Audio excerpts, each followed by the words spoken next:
It's time to get all your Star Wars news in a single file. From Fantatrax TV, this is Good Morning Tatooine!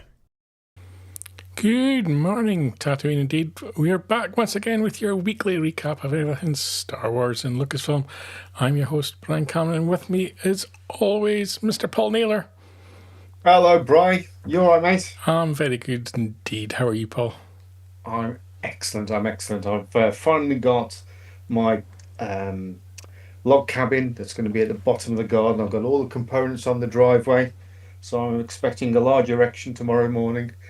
Climaxing on Tuesday. And what about the log cabin? When you're building that, I'm hoping that's going to be built too. I didn't warn him about that one, folks. Oh dear, that's the That's set the we should just call it a night now at that point. It's not getting any better than that. Oh dear.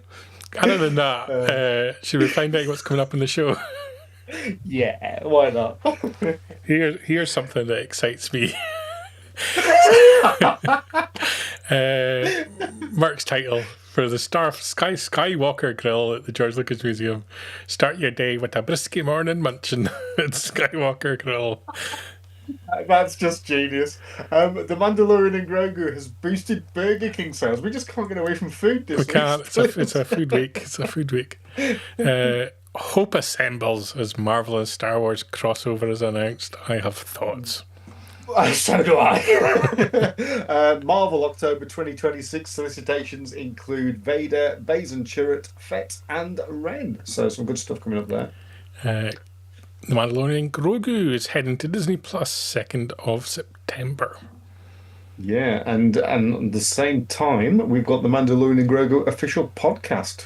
So I don't know much about that, so you have to fill me in on that one. Kind of feels like it should have been out when the film was out. Yeah, it does, doesn't it? That's a little bit. We're going to be watching the official trailer for Lego Star Wars The Mandalorian as well. Yeah, I quite like that. I've seen that. And Dave Filoni has been talking about the hunt for Ben Solo. The Force is not with us. Doesn't sound very promising. Ewan McGregor's been talking Obi-Wan Kenobi again. He'd really like to do it again. And I'd like him to do it again too. And Star Wars Ahsoka Season 2, the teaser trailer is out there now. And I'm guessing we'll be having another look at that, will we, Brian? We will be. Excellent. Talking Ahsoka Season 2, we've also got a poster to check out. Brilliant. And Star Wars Starfighter details were revealed at D23. Excellent stuff. We'll do a quick recap on everything D23 as well. I've got a few videos we can share with you. And also, we're going to be talking the Star Wars mini rig pricing debacle, as well as discussing the trailer for Star Wars Starfighter shown at Disney D23. Yeah. So lots packed show on the show. Yeah. We've also got Mark Newbold back in the country, having been to Rebel Scum Con over there in Texas. Let us know how you got on over there, Mark. Whether people should be going to the show next year. Yeah, it's not the first time we've heard the word scum and Mark Newbold in the same sentence. That's very Excellent. true. Very true indeed. Uh, Lots of news, so we should probably crack on and start Yeah. making our way through it.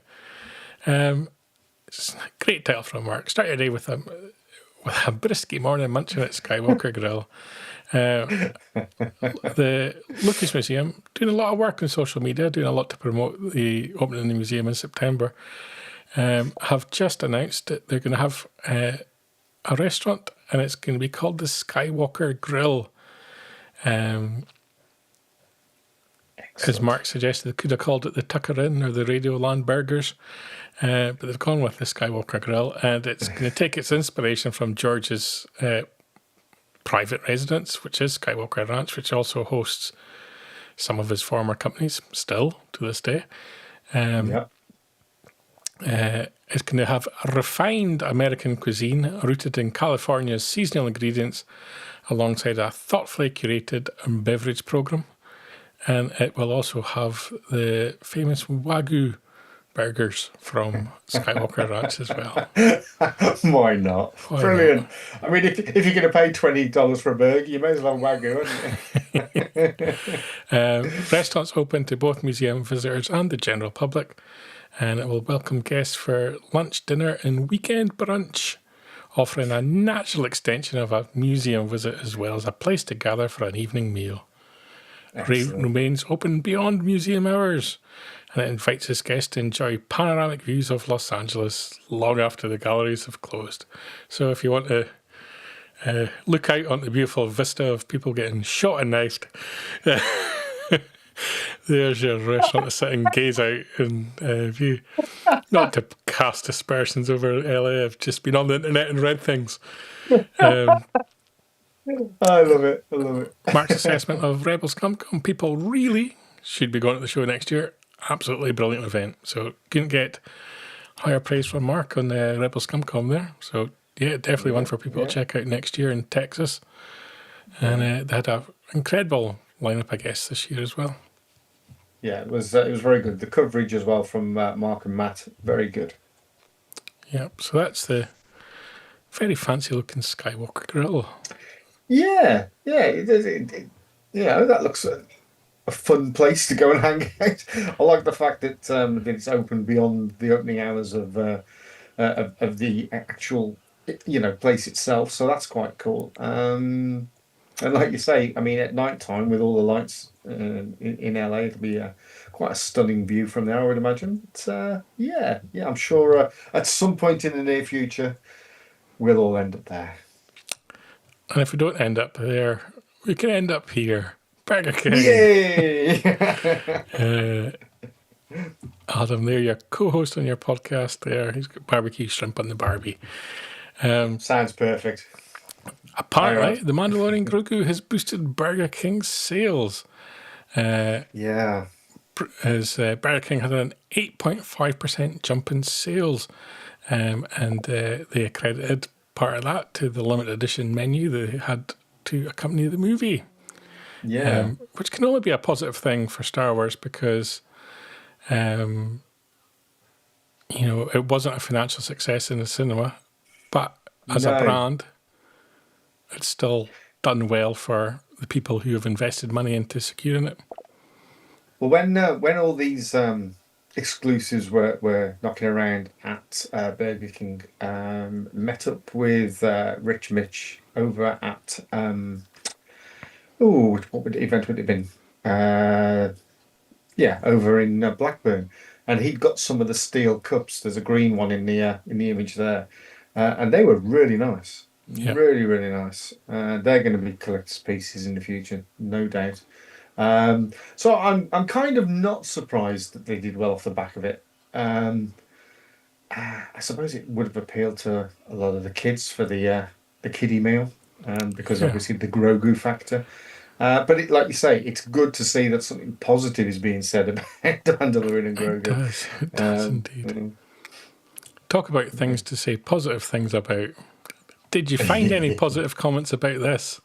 Oh dear! Hope this Assembles is as Marvel and Star Wars crossover announced. This is in the comic world, where they have announced that Star Wars starting in January 2027, we'll have a crossover comic event with the Marvel Universe, written by Kevin Smith, art by David Marquez, and it's going to feature everybody from Captain America to Luke Skywalker to Darth Vader to Doctor Doom. And I can only presume that when Doomsday finishes, there'll be a end credit scene that says somehow Palpatine returns in Secret Wars. It's such a misfire, this one. And I was furious because this is trash as far as I'm concerned. And I'll go as far as saying that. This is what you do when you've run out of ideas. You've got nothing creative left, and you're desperately trying to flog a dead franchise. Yeah. This isn't a 50th anniversary celebration. No, this is it's a desecration. This is the lowest of the rungs of what to do with a franchise. Yeah. When you've run out of, when you've done everything else and you've run out of ideas, this is the kind of garbage that you drag out.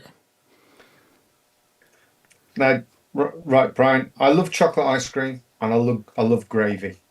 I would never put the two together because it's just going to be horrible. That's what this is. This is chocolate ice cream and gravy. Big mistake. Yeah. Unbelievable. I mean, it makes no sense because of the fact that Star Wars is from a long time ago in a galaxy far, far away, and Marvel is supposed to be contemporary here. It's just utter travesty. Yeah. So we're looking forward to this then, yeah? Yeah. As Mark says here, he's going into Hope Assembles with the mindset of being a daft bit of fun ahead of the 50th and ignoring the 10,000 potential Star stories we could have had instead. And that's my problem. There's no Star Wars ongoing at the moment, which you could have launched to celebrate the 50th. We're starting all over again with issue 1. You could have done lots of things to reinvigorate the Star Wars comic line because it is poor. And it's as poor as it's ever been.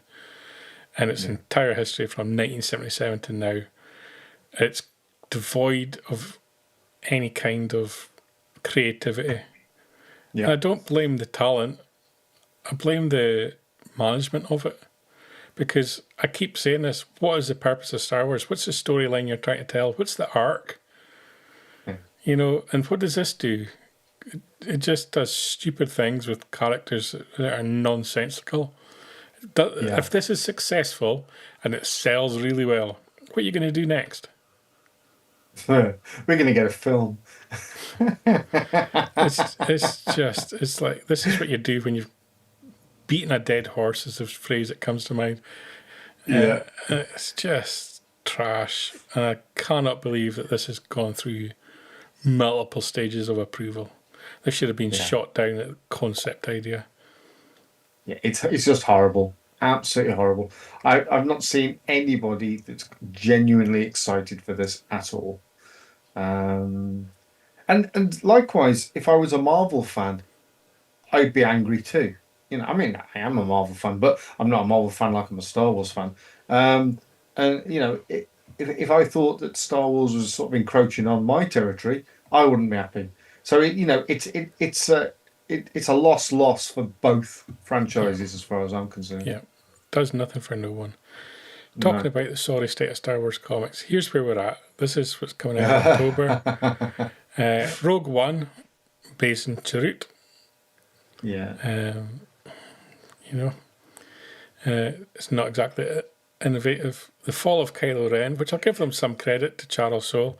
This is coming towards the end of his trilogy of mini-series around Kylo Ren.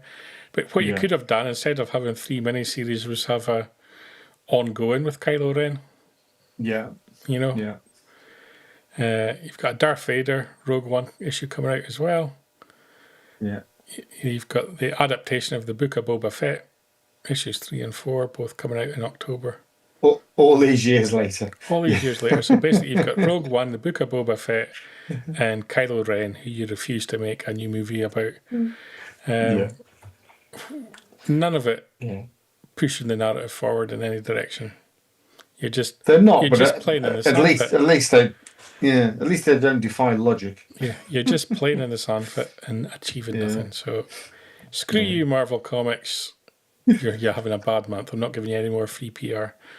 They don't care. They don't care. Coming to Disney Plus on the 2nd of September, The Mandalorian and Grogu. Have you heard of this movie? I've heard of it. Yeah, I've seen it a couple of times, and I was not willing to pay £19 to own it digitally. So this will be a far better way of me getting it. Yeah. It's obviously it's already out on digital. It came out in the cinema in May. It was out in digital 2 months later in July. It comes out in physical media on August 25th, I believe, in America. I believe it's not out in the UK until October. Right. Okay. I believe so. That's This is what like a proper Blu-ray release. Yeah, Blu-ray release. Yeah. Although they're wanting £170 for the collector set. Yeah. What's in that then? I don't know. A real life Grogu for yourself, I'd imagine, at that price. Or a Hasbro mini rig, maybe. I was just going to say exactly that.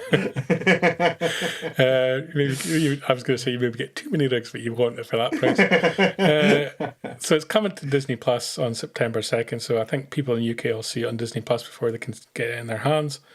There's a trailer. Would you like to see the trailer? Let's watch the trailer. Yeah.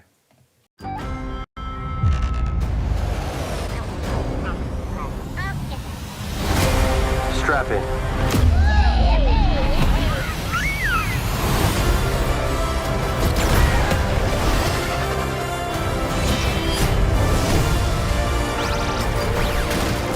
I like this kid. Mandalorian, you will die, and Grogu will suffer.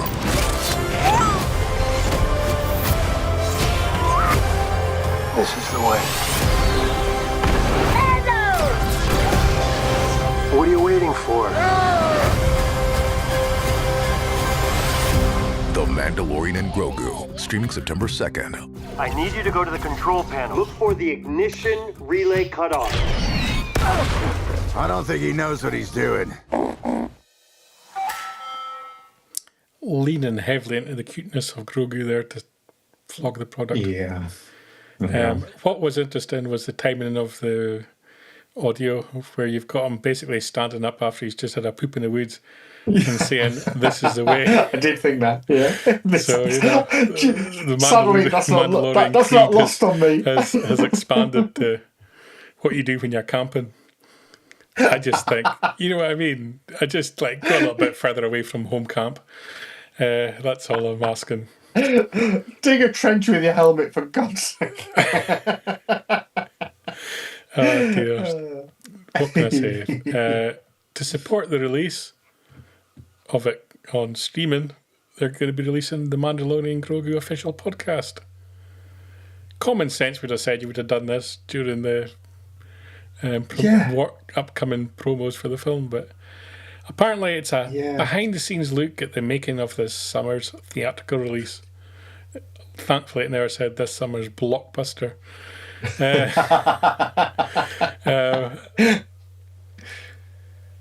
So the podcast starts. Episode 1's called Growing Up, and episode 2's Bigger and Different. The 2-episode series, dear, it's not really a series, is it? No. It's designed to take Star Wars' biggest and newest fans behind the scenes of Star Wars, The Mandalorian and Grogu, in conjunction with the film's release on Disney Plus. Shot in the movie's Adelphi-based bar set, guests include Jon Favreau, Dave Filoni, Ludwig, I can never say his surname, Göransson. Yeah. Göransson. And on-screen stars of the film, Pedro Pascal and Sigourney Weaver. Even Grogu himself swings by to inject a heavy dose of cuteness into the series as the creative team discuss the ingredients that make the film so special. As both a fresh chapter in the Star Wars remarkable history and an exciting new page in the Mandalorian and Grogu's own stories. I'm really struggling to speak today. You can get the video podcast on Disney Plus, and it'll also be on YouTube and other platforms where available. Yeah. So it's what they did for all the other TV shows, basically, but they're just calling it a podcast this time. It's just a 2-episode behind the scenes video thing with a few interviews and a few anecdotes. Yeah, nothing to get excited about, I don't think. It would have been better to have done this around the time of the actual movie's release rather than waiting for the home release version of it, but still. Better late than never, I suppose. Stephen here with a comment. Disappointed there wasn't a Disneyland Paris Star Wars development announcement. Neil Patrick Harris even mentioned a Star Wars announcement in a slightly spoilery way in front of Bruce Font earlier in the week. Feels like they're holding back on something Star Wars related at Disneyland Paris. We'll be getting stuck into the Disney 23 Expo news in a little bit. But I guess they did announce that Hyperspace Mountain's going away. That's a bit Disneyland Paris. It's a good way to celebrate your 50th anniversary. Take away the main Star Wars attraction in your park. Yeah. I suppose it doesn't mean that it's not happening. I think when it comes to Star Wars Celebration, which, you know, we're not too far away from now, 7-8 months away. That's true. They've got to have things to announce there. So it could be that they're saving it for them. That's a possibility. It feels like they need to do things in Disneyland Paris because you've got Universal Studios United Kingdom coming. Absolutely. And not too many years away. I think they're hoping to have it 2030, which is a lot to achieve in a small period of time. So, I wouldn't discount it yet. Yeah, I mean, I've done some work with various theme parks in the UK, notably Alton Towers, and I imagine that they're not happy bunnies at the moment with what's going to be happening with Universal in the next 4.5-5 years' time. Disneyland need to up it. Yeah. More content coming to Disney Plus in the form of Lego Star Wars The Mandalorian. The news on that. It's officially confirmed that the voice cast for the special features Gavin Hammond as the Mandalorian, David Accord as Grogu, Amy Sedaris as Pelimoto, Bill Barr as Miggs Mayfield, etc., etc. And it's coming to Disney Plus also on September the 2nd, so a whole trove of Mandalorian goodness. And you can watch the film, listen to 2 podcasts, and watch the Lego garbage. Let's see if it is garbage. No, in fact, we didn't watch the video promoting the podcast. Let's watch that. Let's see if it's going to give us anything exciting. This is the way. Hi, I'm Jon Favreau. We are launching the all-new Star Wars, The Mandalorian Grogu official podcast. I'm sorry, I can't focus at the moment. We're going behind the scenes with the cast and crew sharing stories from the set. His helmet's off, so let's have him do something cool. Creative insights. For me, one of the biggest things was getting to do the puppet unit. And a few surprises from across the galaxy. I think he's earned a little snack.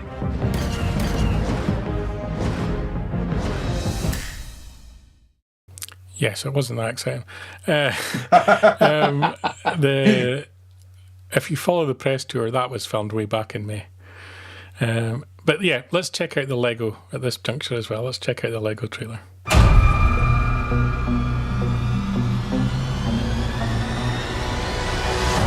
Wow, stinks to be those guys.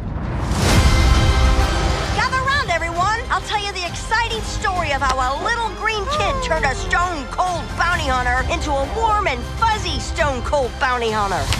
Oh, cease that. We are Imperial remnants. We do not. Oh. It all went down like this. Mando had the X-Empire after him. I will destroy the Mandalorians once and for all. The hunter was now the hunted. The end. Wait, stop. A whole bunch of other stuff happened. It's a wicked great story, and I was there for at least 20% of it.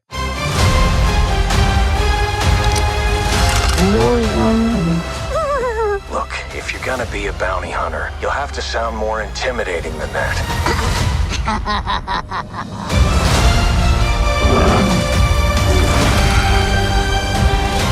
It's like he's moving that thing with some kind of unseen force.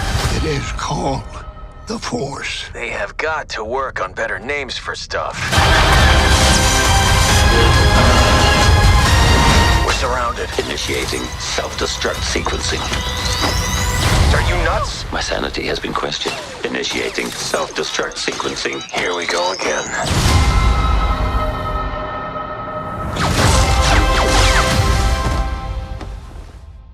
It looks like you were expecting us to know who you are? I'm Luke Skywalker.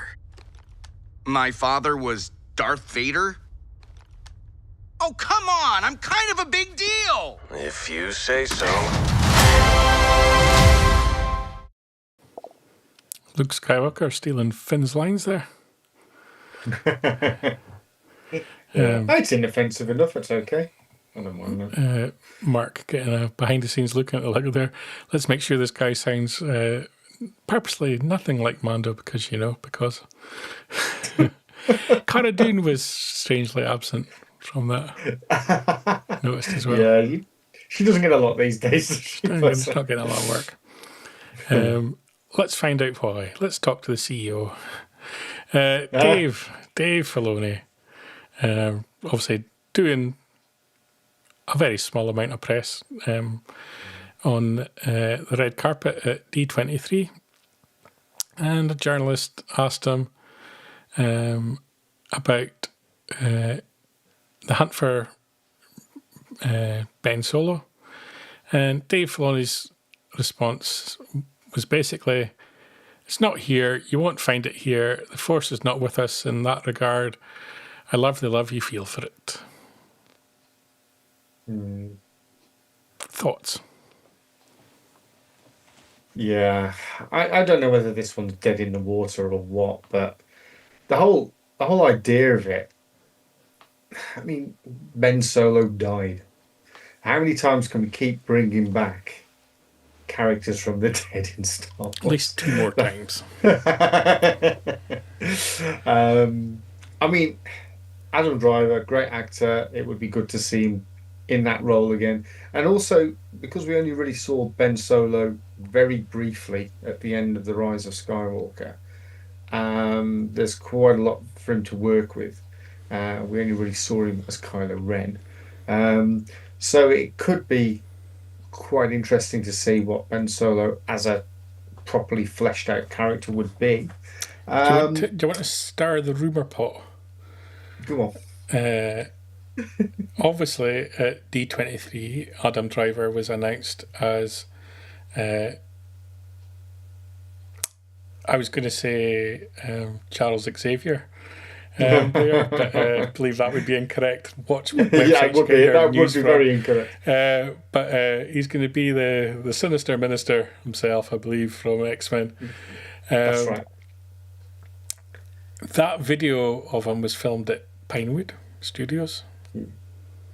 Right. And okay. he was photographed last week having lunch with Steven Soderbergh. Okay. Who was the writer-director attached to The Hunt for Ben Solo. Just so to again, stir the pot there. Yeah. Well, so going back to what we were saying before then, it could be something that they're waiting to announce at Star Wars Celebration. At the end of the day, for the 50th anniversary, you want loads of stuff to be announced. There you go. Exactly what Mark's just said. Yeah. Magneto. Could have been Magneto. Yeah. Mr. Sinister could be a really good character, and Adam Driver could be quite interesting for it. And obviously, if you follow the Marvel comics, he's got a big part to play as well. He could have been at Pinewood for all sorts of reasons, and he's worked with Steven Soderbergh for a number of years in The Hunt for Ben Solo, so obviously they've got a friendship. So why not have lunch if you happen to be in the same city? So yeah, I don't know. If you want to do what the fans want, you'd make the film. Yeah. Financially, I think it would do well. And what's the negative that you don't think that you can bring him back alive? So work on the story, make the story better, make it more believable, make it you've got the world between worlds. You've got all sorts of mechanisms for bringing characters back. And as we're about to see for Ahsoka season 2, you've got many ways to bring characters back. There is that. So if there's a will, there's a way. Yeah. I actually thought they were going to announce it at D23. I genuinely did. Yeah. Because I thought you've got a new president at Disney, you've got new presidents at Lucasfilm. They need some good positive news. They need to reinvigorate the franchise somewhat. A nice, fan-friendly announcement. But we didn't get any kind of roadmap beyond what we already knew. But I mean, we'll come on to D23 a bit more shortly. And do you not think that they sort of teased enough, albeit maybe not as much as they could have done, but enough? No, never enough. Actually, that brings you back to the fact they did announce the stage show for The Greatest Showman. Never enough. Yeah. For me. Whoa. Now, come on. I draw the line at you singing. Oh, well, okay. We'll move swiftly on. Ewan McGregor is on the promo tour for his new dinosaur movie with Anne Hathaway, who's the end of some street. I forget what name it is. Something at the end of the screen. Something at the end of the street, yeah. That'll do. Go to the cinema anyway. You'll find it. There's posters. Yeah, we've got all the facts here. But he's on the press tour. The interesting things he's talking about is not his new film; it's Star Wars, and he's actually been talking about it quite a lot. And so is Anne Hathaway, weirdly, and asked about it again.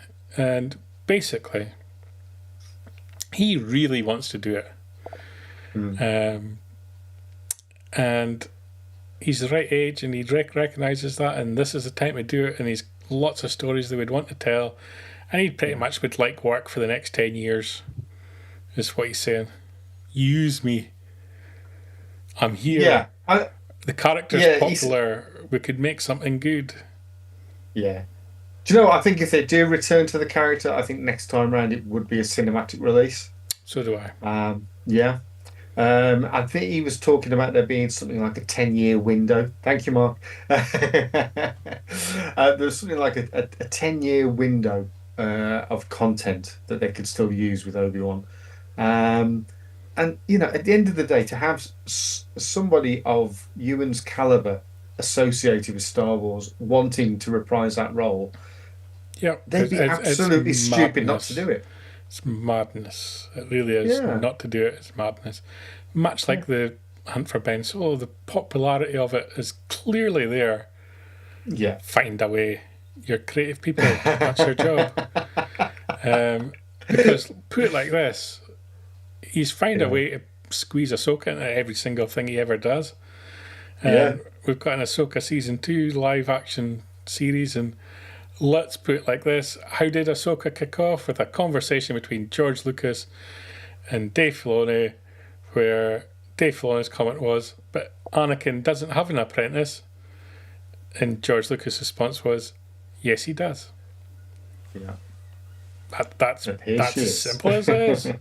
You can make it happen if you want to make it happen. And so we've got a trailer. Let's watch the trailer, Paul, and then we'll talk about it. Okay. Tell me, Ahsoka. What troubles you?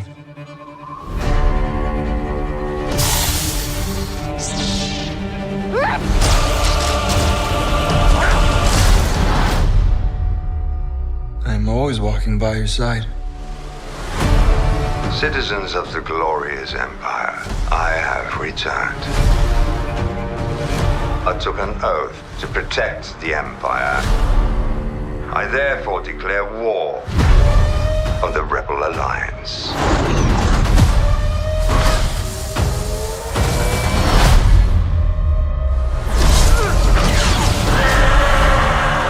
Out of vision. What did you see? More and more danger than I thought. Balin claimed to have knowledge of a power. Master! One that could end wars.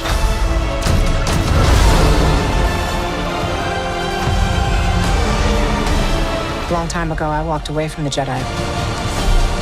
This is your trial, Ahsoka. Take your time to decide. Are you a Jedi? Or not?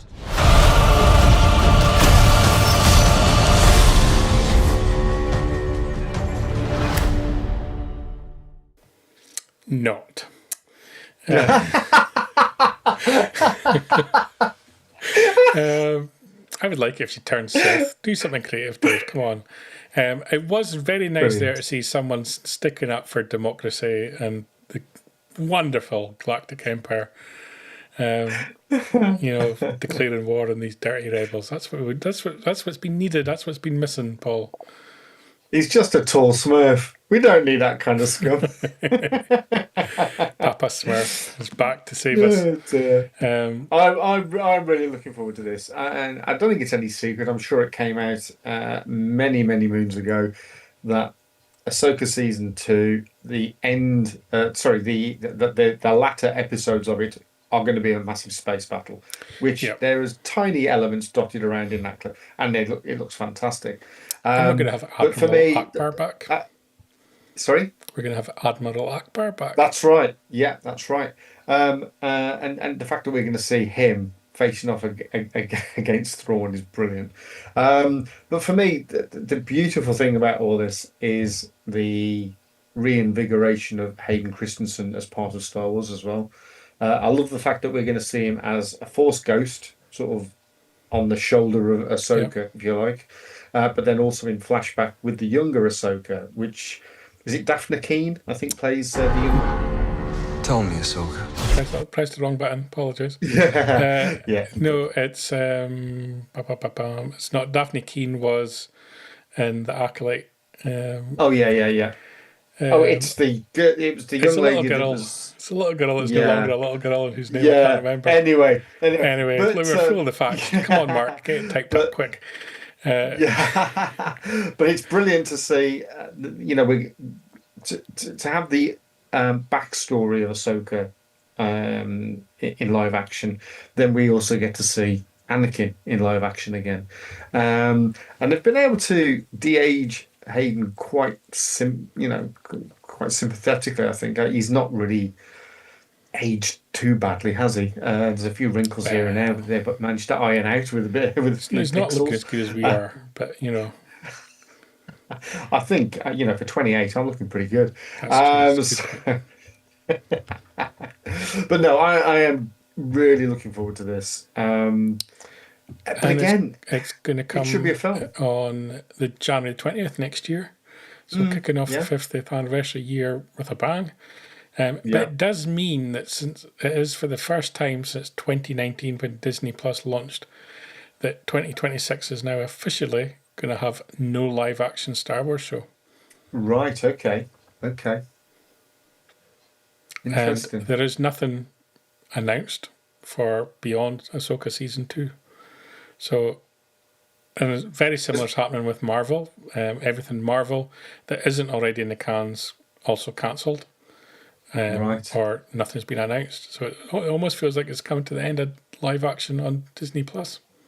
It could just be a pause, but it does seem a bit odd to do it to both franchises because you think to keep things ticking over, you have at least one of them churning out content. But yeah, it's a very much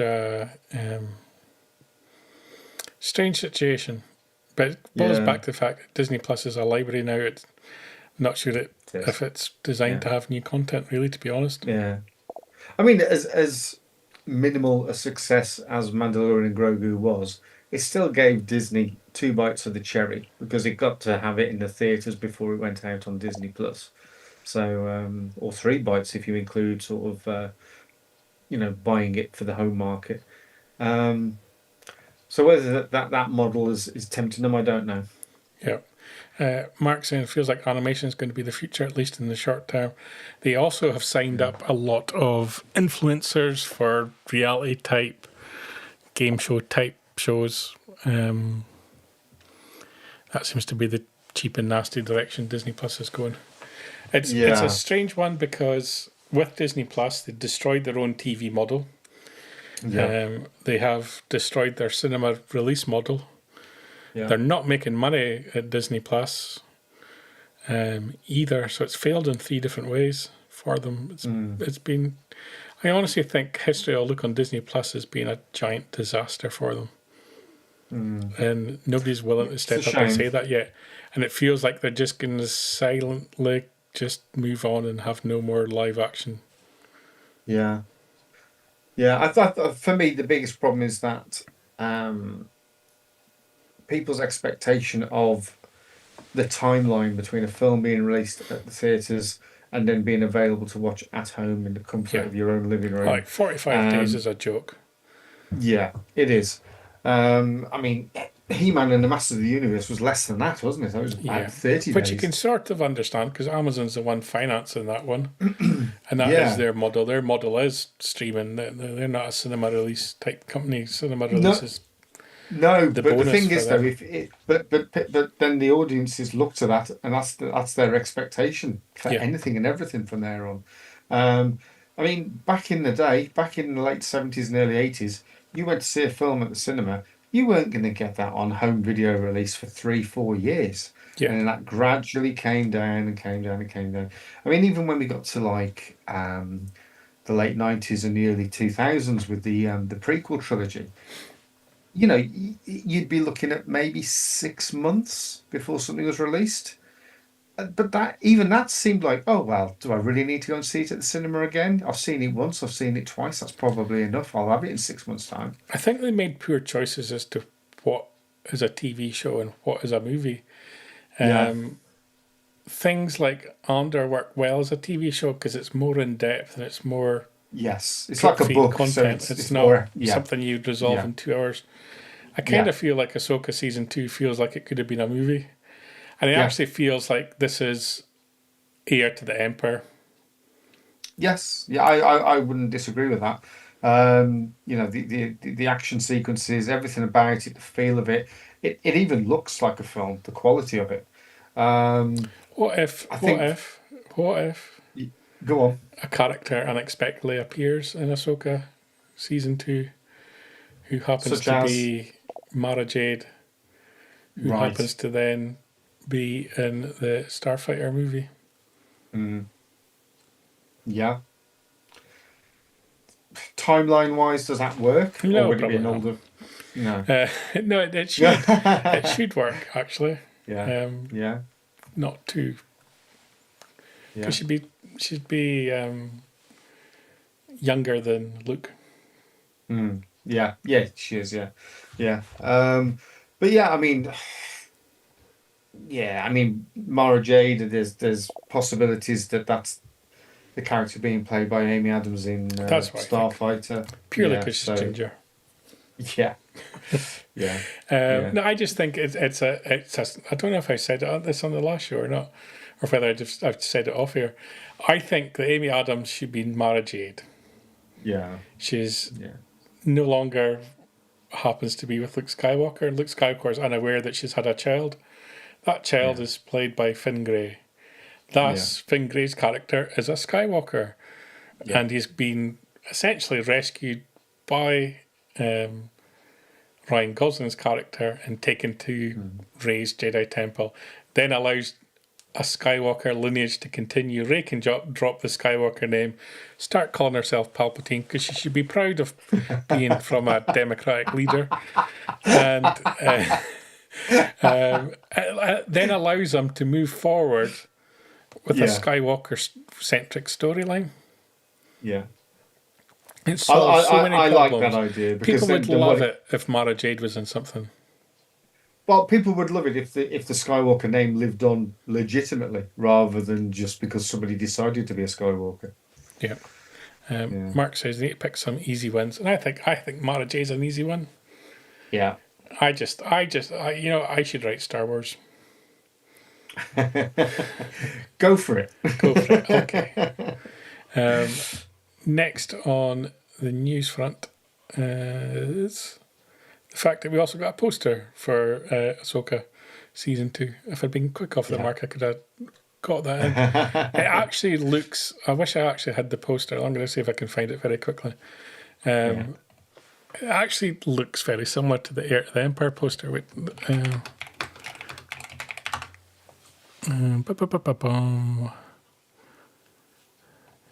We're live, folks. They We're did live. a Legends version of Heir to the Empire and released it not that long ago. And I don't know if this will work, but I'll try. Go for it. And so remember that poster, people. I'm remembering. Oh, there we go. There we go. It's not dissimilar. Yeah, I'd say it's suggestive of it. Yeah. It came to my mind. I just thought, kind of. No, I would say you're not far off there, mate. Yeah. Yeah. So yeah, it's a nice poster anyway. Was that given away at D23? Well, funny enough, they posted a picture of Dave and Rosario and all that signing it, and of course they forgot that it had the date on it. So the date was announced before it was announced, if that makes sense.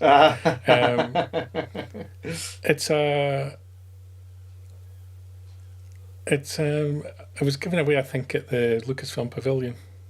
Right. And is that Arabesh for Ahsoka? I probably. Yeah. Yeah, so it's a nice poster. It was a nice trailer, and it shows you how you can bring characters back in a storyline sensible kind of way. That isn't offensive. But also, in doing so, bringing back the lineage as well. Because I think in recent times, they've tried to actively break away from Skywalker.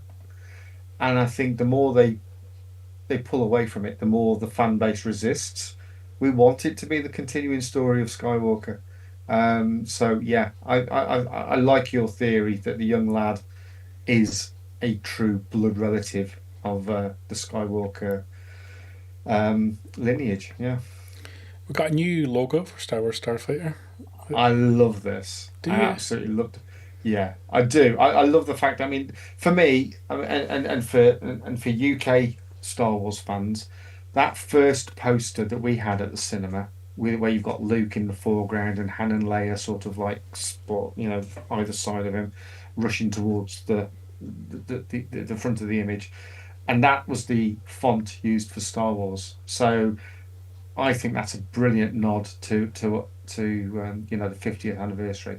And it wouldn't surprise me if, to tie in with this, when they do start promoting Star Wars 77, that's being re-released next year, that will be the same font that they primarily go with. So it all ties in. I love that. I think that's a real nice nostalgic nod. Ryan Gosling came out in his Mickey Mouse Club jacket. Mickey Mouse, this obviously nice. Another franchise character that Disney owns that they also killed off through poor creativity. And then they revealed his jacket. That's genius. I love that. I love what they've done there. That is so cool. I find it offensive because that's a symbol I'm of sure you do. the people who are anti-democracy. I just think that is so clever. Yeah. We've got a couple of videos from D23 we can show. Okay. So let's do Ahsoka first because we spoke about Ahsoka. Please welcome Ahsoka herself, Rosario Dawson. D23. I brought a couple friends. Is that okay if we welcome Aman Esfandi and Hayden Christensen?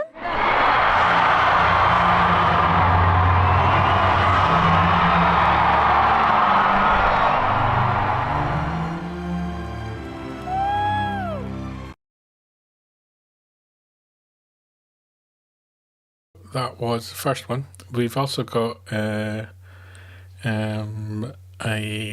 Sean Levy one. Everyone, please welcome the director of our next feature film, Star Wars Starfighter, Sean Livy. I'm incredibly happy to be here. And Starfighter, our movie, comes out May 2027. It gave me the chance to collaborate with Ryan Gosling. We got you this new jacket. On this jacket is the symbol of your character in Starfighter, Cade Oberon. Clearly, they must be planning on selling that jacket somewhere because it's got a Star Wars Starfighter logo on the front. So expect that to get added to the celebration merch because they're doing some other jackets there. I expect Paul McHugh will be first in line for that one. Yeah. I've also got a sort of general look around the Lucasfilm Pavilion.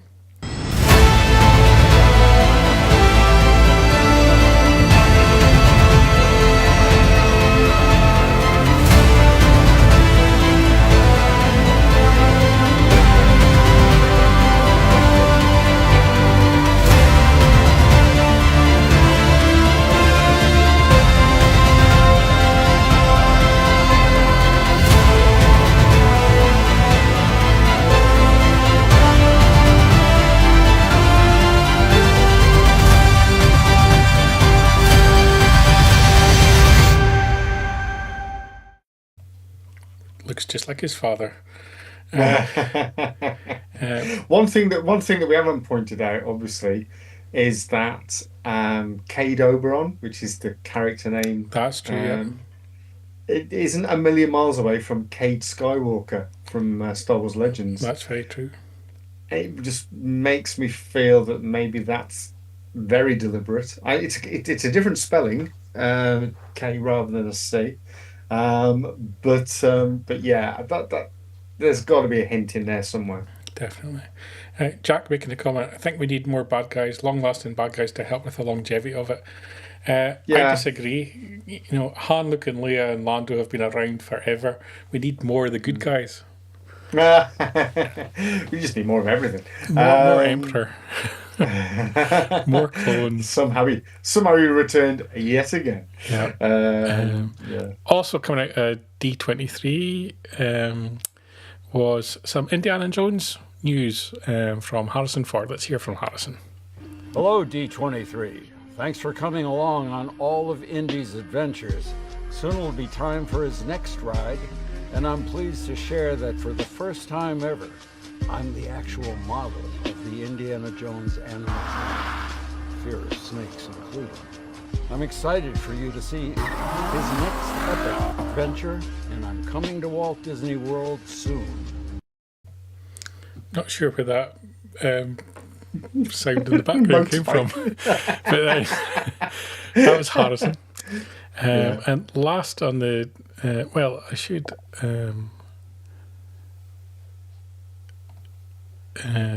bring up. We've put up in the show notes. There's a good recap video from Brandon Davis on YouTube as well that kind of recaps everything. If you want to go and check that out.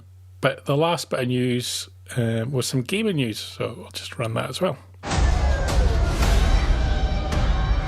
What if you could connect the world of Smuggler's Run in the parks with Smuggler's Gambit in Fortnite?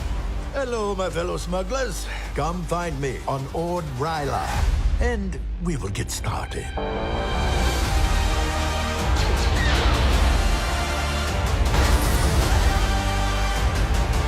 Connect your account, complete missions, collect exclusive rewards, and level up. Smuggler's Run in Disney Parks. Smuggler's Gambit in Fortnite. Available August 16th. So basically, if you're in the queue for Smuggler's Gambit and you're all booked in, and you've got on your My Disney app or whatever it is in the park, if you connect that to your Epic account, which is the account you use for Fortnite, you get a character for the Fortnite game. Right. So there you go. Part of the Epic and Disney tie-up that they paid £1 billion for. So that was just something extra to throw in there at the end. So that was kind of D23. Other than Paul, there was one last thing. They showed a trailer for Star Wars Starfighter, not available to the public, so not one we can show you here. No. But we have it. Yeah. We have it. Yeah. And we so have it. we're going to watch it, and then we're going to share our thoughts on it. So I'm going to play it just now, Paul. You play it on your device as well. We can't broadcast it, obviously. But if you go to any kind of video site like YouTube or TikTok and you type in Star Wars Starfighter trailer, you'll find it. Obviously, you should be doing that because, it's secret only for the people in the room. Bear with me while I find it. But clearly, Disney's just seem to still be of this attitude that it's going to stay in the room, and it never does. So all that happens is people watch it in grainy versions on social media. And so it's always left disappointment. I don't know why they just don't make it public. I don't think I don't think people go to like D23 or Star Wars Celebration to get exclusive trailers. No. I think that's sort of like that elitist kind of idea doesn't sit well with anybody really. Even if they say like you're going to have this exclusively for 2 or 3 days. Yes. Fair enough. Keep it exclusive for the period of the event and release it the following Friday or something like that. Yeah, definitely. Anyway. Right, I've got it queued up. Right. Let's hit play. Let's watch it and then we'll talk about it afterwards. Okay. There's going to be a moment of silence whilst we watch this. We're seeing young Finn and Ryan Gosling taking dash sheets off his Starfighter. What kind of Starfighter is this? It's a decommissioned G-17 Imperial Reaper. Fastest Starfighter ever built. So apparently Ryan Gosling owns the fastest Starfighter ever built, but he doesn't want to share that with young Finn Gray.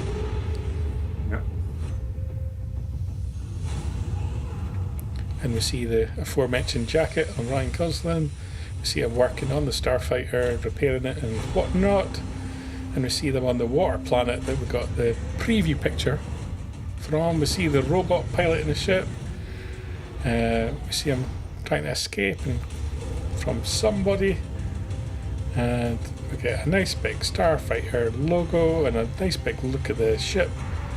And some hyperspace and the date of May 28th, 2027. Yeah. And the visuals are beautiful. Because it's a simple teaser. It's a very simple teaser. I mean, and we've been very fortunate that we've been able to, get some version of it. Again, with very little sort of Star Wars context to it, it almost feels more to me like Blade Runner. Yeah. And that's not just because Ryan was in that, but it does feel very Blade Runner. It's got a very dirty, grimy kind of... Solo kind of vibe to it as well. That's a good way of putting it, Yeah, I think Solo is probably the closest sort of Star Wars bedfellow to it. But the actual, the environments, the water worlds, and the actual... So it really didn't give us too much new. We didn't see any of the other characters. No. The robot. The robot. I'm going to stick my neck out and hope that that's the one that's being played by the young lad from the In-Betweeners, because seeing him physically on there would really be jarring for me. But if he's just the voice of a droid, great. I'm okay with that. I'm going to guess that that's the case. Stylistically, whilst it's not screaming Star Wars at me at the moment, I can see where it possibly could slot in. The one thing that I would point out is that back in 1999, if they'd have gone with a child actor more this age rather than the age that Jake Lloyd was at the time, I think we would have probably had a better received version of Anakin Skywalker. I think so. Yeah. He seems to be a good kid. He seems to be able to act. So it's a nice simple little, I guess, 30-40 second teaser. Yeah. No reason why you keep it in the room, but And I like the idea of him wearing the jacket. It's almost like the Punisher from the Marvel comics kind of thing, isn't it? Really, it's a little bit. Yeah, so it's it's cool. Yeah. So that's kind of D23 covered. But there was more Star Wars news this week, and we're going to end the show with. Yeah. And that was Hasbro. Hasbro's not had a good week. Now, basically, you're going to fill me in, but basically, it was announced at D23 the vintage collection would have an INT4, Interceptor, and Imperial Remnant Warlord, which is basically the classic mini rigs that were released around about the time. The original Star Wars films were coming out for those kids that couldn't afford to be splashing out the big bucks and the big toys. This was the pocket money vehicles. The pocket money vehicles. Absolutely. And obviously it had a feature kind of role in the Mandalorian Grogu, which was nice for the people of our generation. And they announced a price point at D23, at San Diego. But when it's come to be up for pre-order, it was significantly more. Would that be a fair comment, Paul? That's pretty much it. Yeah, I mean, I think when there was some poster art and various bits and bobs that came up relating to this vehicle going to appear in Mando and Grogu. You know, it was one of those sort of grin-inducing moments. It was like, oh, what, we're getting a mini rig in this? This is genius, and it was, and it worked really well in the film. I mean, the the INT4 is basically, it's like the head of a Skywalker, or that just can fly on its own, which is mad. But back in the early 80s, if you collected Star Wars figures, but your parents were either not financially able to buy you an AT-AT Walker or a Scout Walker, these were cheap and cheerful. As we just said, these were your pocket money toys. And that's what the mini rig line was all about. Now, this really, if they wanted to cut the price of it, does anybody really want that Warlord figure? Nobody's been screaming out for a fat man with a beard. I mean, it's basically Father Christmas in black, isn't it? You know? Yeah. I mean, other than this fat man with a beard, I mean... if they wanted to cut the price of it, don't have the figure. And then if people wanted to buy the figure, they could buy that separately. So that would have saved some money. But in terms of it, even if the figure hadn't been included, if they wanted to sell it for £60, that's still a lot of money. For me, this should be priced around, at the very most, £30. Yeah. At the very most. And even that, is a questionable price point. But certainly not £90. We realise there's a Disney tax. We realise the prices in America are before sales tax. And so you're always going to have VAT added on top here in the UK. Yeah. So you realise there's always going to be this differential of price. But even taking those factors into account, this price seems unreal. And it is, what, £20-30 more than what they indicated at San Diego it was going to be. Yeah. I think it was going to be, I can't remember the exact figure. £51-52 seems to stick them out for some reason. Yeah. But yeah, it certainly was nowhere near 90. And to be honest, once you get towards £90 territory, you may as well call it 100. You may as well say this vehicle is £100. And for its, relatively short screen time, other than its nostalgic appeal for us older collectors, is there really much point in purchasing this? Yeah.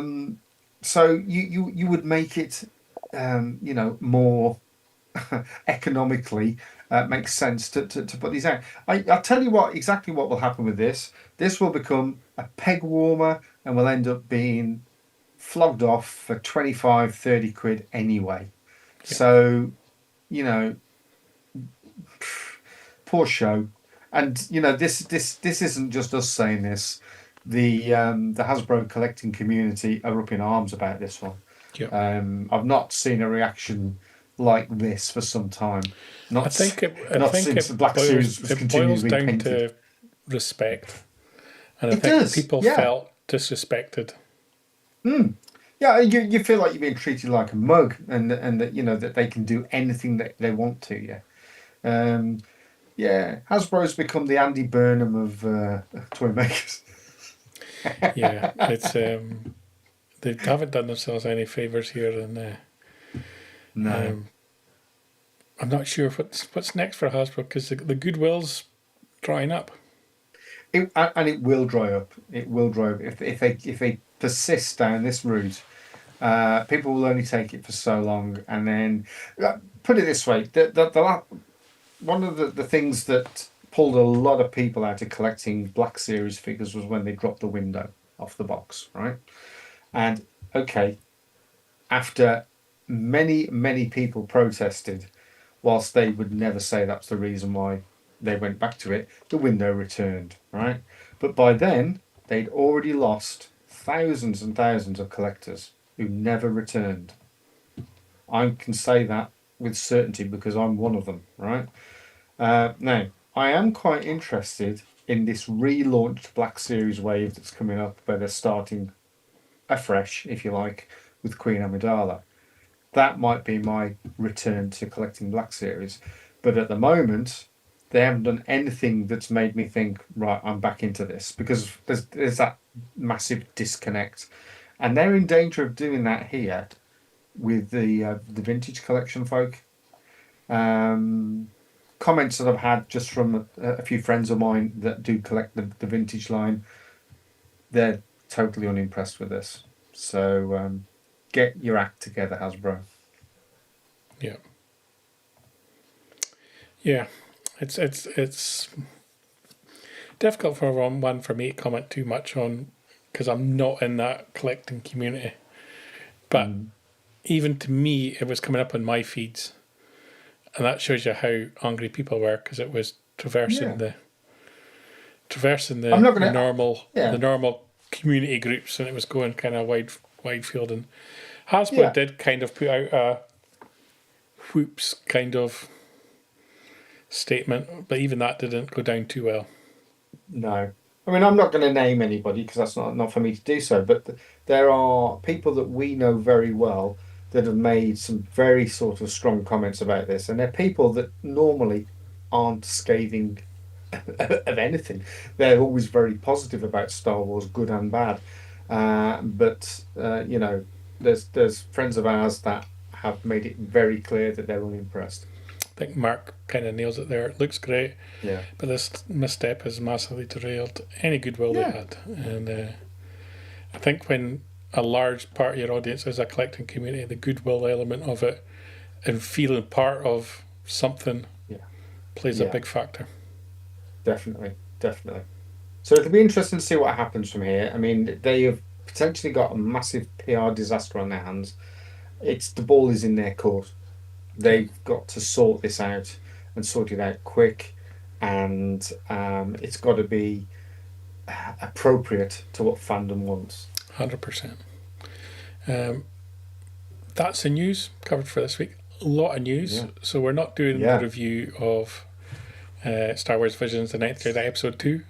Yes. But we will next week. We'll be back. We'll share our thoughts on that. Don't think either of us are too enamoured with the series, but let's give it a chance. We'll watch it through. We're doing an episode a week, so we'll be back with an episode next week. I suspect post D23 things will calm down a little bit news-wise. We'll have some time to think and reflect on Ahsoka, on Starfighter, and we'll be discussing that, I imagine, again.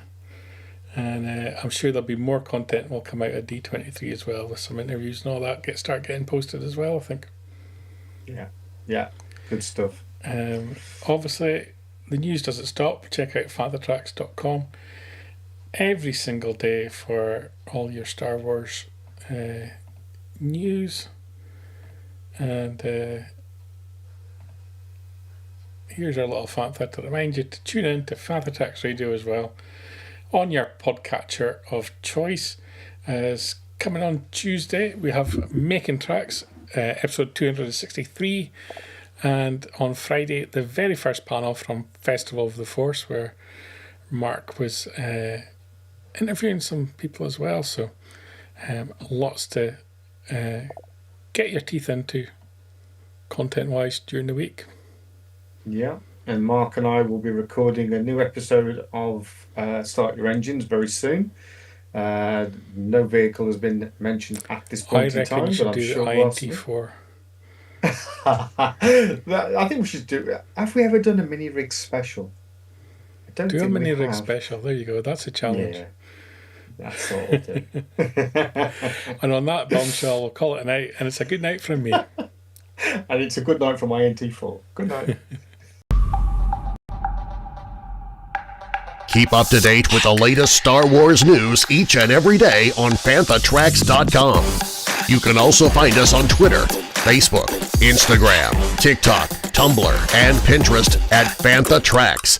And be sure to like, comment, subscribe, and follow FanthaTracks TV to be alerted to new content and to be a part of our live shows.